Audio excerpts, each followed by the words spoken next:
I recently made a tweet on Twitter asking the Battlefield community, would you like to see the return of the premium model in future Battlefield games, given how slow the release of content has been here in Battlefield 5. And I got some very passionate responses and a lot of interesting opinions from a large amount of the community. So let's see what the Battlefield community wants going forward.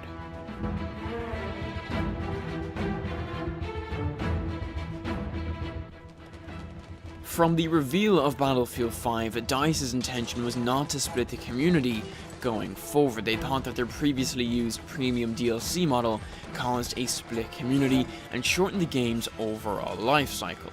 So DICE decided to get rid of the premium model and add what we now know as the Tides of War, which is their free DLC model for all players who own the game. No premium or extra services required.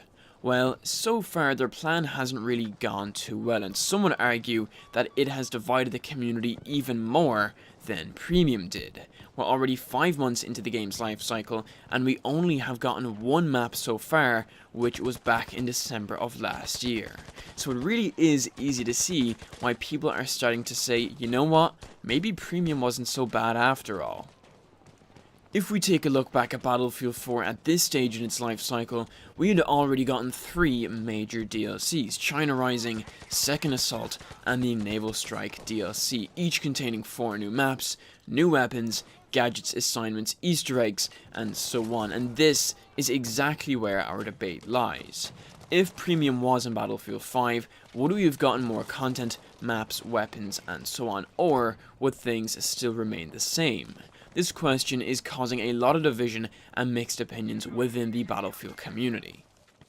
Going back a few weeks on a different Twitter thread, a DICE developer even confirmed that if Premium was in Battlefield 5 instead of Tides of War, we still wouldn't have gotten any more content that we have now, which would cause even more backlash on DICE. If you can remember the crap they got for Battlefield 1 not having enough content, just imagine how bad it would be this time around. So even if we all said, okay, let's pay $50, euros, or pounds for premium DLC, we still wouldn't have any more maps or new content in general. The problem does not lie in DICE's funding, it lies in how much time and resources that DICE has available, which apparently Battlefield 5 was supposed to be the next Battlefield for 2020, but instead got pulled back to 2018, with Bad Company 3 being the release for 2020 alongside PlayStation 5. That is not confirmed, but that is a popular theory.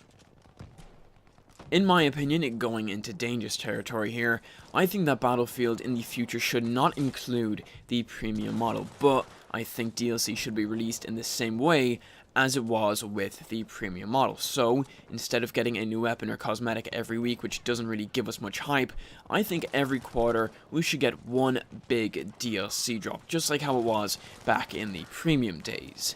This way, there is a lot more hype around content releases, and it gives the community a solid idea of all of the content that they'll be getting going far into the future. And this is something that Battlefield 4 executed perfectly.